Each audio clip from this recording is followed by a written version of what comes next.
My wife, 32 female, has been having an affair and I'm broken. After 3 years of dating, my wife, 32 female, and I, 30 male, married in September 2018. We purchased a property jointly in Virginia just before our honeymoon, and when we returned, we combined our leftover funds and time to thoroughly restore her previous starter home in Maryland, which we sold in early 2019. In Virginia, we both have full-time employment. I earn a fair living, but she makes much more. Katie, my wife, opted to obtain an MBA and began classes last autumn. She had an educational trust established by her parents for her, so she did not seek financial support from me. However, because I saw how time-consuming the MBA was on top of her already heavy professional workload, I took on the responsibility of handling everything related to our still new home, including dealing with contractors, managing all of our bills, maintaining the house, caring for our dog, purchasing/assembling furniture, yard work, cooking, cleaning, laundry, and hosting entertaining her family, who insisted on coming over at least 2 weekends per month. Katie had recently shown dissatisfaction with our relationship, claiming that I wasn't spending enough quality time with her and wasn't making her feel desired.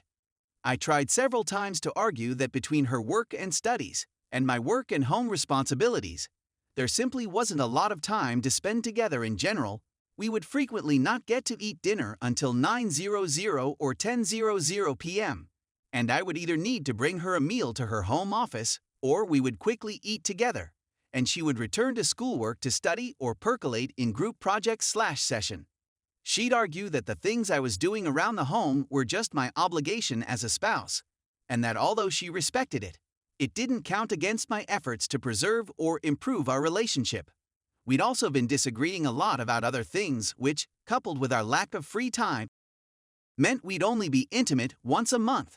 But after one especially emotional and intoxicated chat a few weeks ago, I decided that, despite what I believed was already prioritizing her needs, I would go even farther.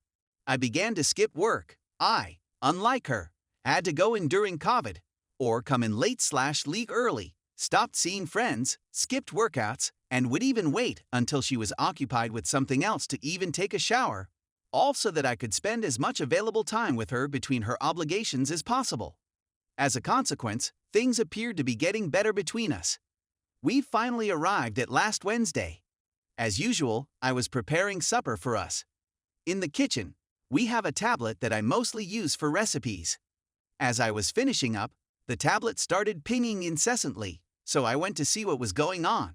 As it turns out, Katie's tablet is connected to her Google credentials, and I first saw an ongoing Hangouts chat between Katie and a buddy debating what to do about someone's wife, who had arrived to our home that day while I was at work. Scrolling through the discussion history, I discovered more about Katie's lack of emotions for me, as well as her wanting and fantasizing about being with someone else, whom we'll name Luke. I decided to leave Hangouts and open her Gmail, where I discovered multiple emails between her and Luke dating back to March, in which they called each other babe, sweetheart, and my love. Unsure of what to do next, I grabbed pictures of everything I could find before going outside to phone the only person I knew who had legal expertise, an executive at my firm with whom I'd become friends. He suggested that I approach her right away, but first have someone come over to the home to serve as a witness in case things became violent, or if she subsequently tried to pretend they did. So I had a buddy come over in about 20 minutes, confronted Katie, and she confessed to the connection and revealed that they had been intimate numerous times over the preceding 4 months, both in hotels and at our house. I attempted to keep my cool and asked her to go, despite the fact that I was terribly distressed. She slept in a motel for 2 nights, then returned home on Friday, despite my protests, claiming this was also her home. When she returned, she persisted on speaking, and because I didn't have a witness this time, I decided to record the whole discussion on my phone. She attempted to stress that she was unhappy, but that she had been reaching out to her friends and mother for advice and resources to repair our relationship, even though I had suggested counseling in the past, but she refused. She attempted to convince me that she had made a mistake, that she had broken up with Luke a week before, that I was the only one she wanted to spend her life with, and that the only reason she hadn't informed me was because her friends had encouraged her not to. She also said that if we genuinely love one another, divorce was a mistake, and that we should be able to overcome any obstacle. I answered that love is meaningless without trust, and then asked her to kindly remain in the guest room if she insisted on staying here.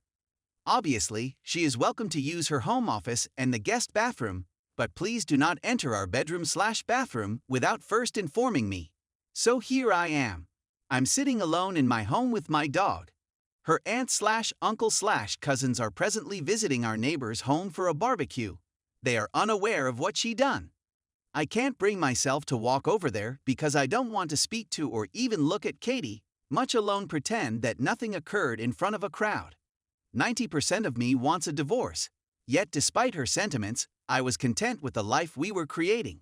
We had even discussed being pregnant by this time next year.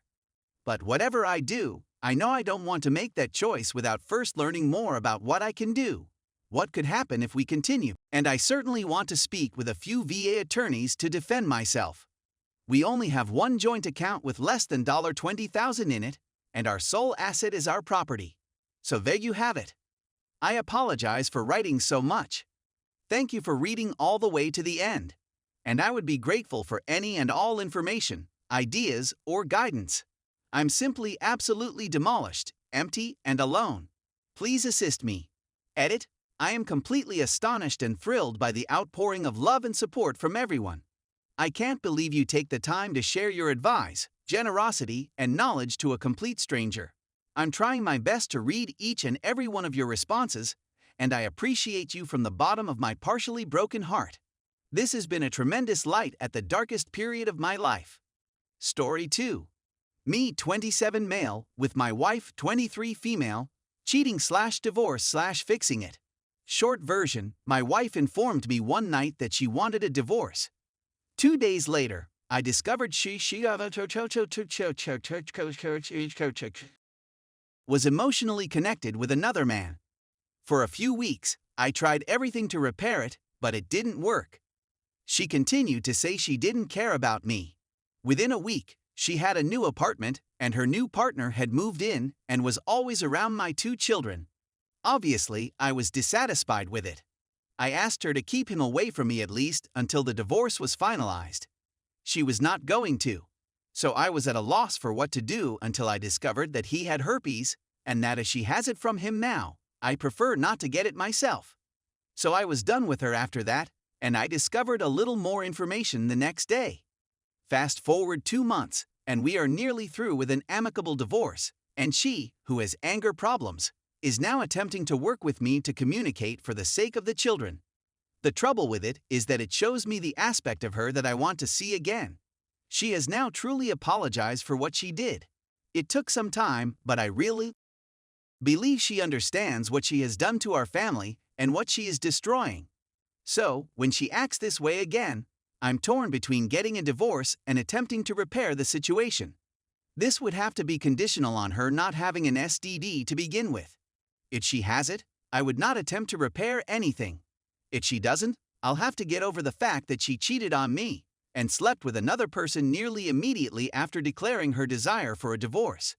It would have hurt just as much if she had waited 3-4 months after declaring her intention to divorce. So I'm back to the question of whether I should repair it or go on. Because I'm having a hard time figuring out how to go on and be optimistic about my future. I am a guy full of uncertainties. There was never any question in my mind that I loved her and wanted to marry her. She shared my sentiments. And she was the sort of person I thought would never betray or do anything so heinous to a family. So, if I continue, I'll definitely have some trust difficulties and question myself more often. Thanks. Edit. So, based on what others have mentioned, she informed me about the divorce out of the blue, then 3 weeks later began officially seeing him. She moved out and he moved in with her. They were emotionally attached and, according to her, had simply kissed and made out at the time. I apologized and informed her that I had done so. It's unfortunate that it took her 2 months to understand what she had done, but she's sobbing over it, something she never does unless it's for a legitimate reason. So, although I know she's been lying to me for the last 2 months, she definitely feels bad about what she did.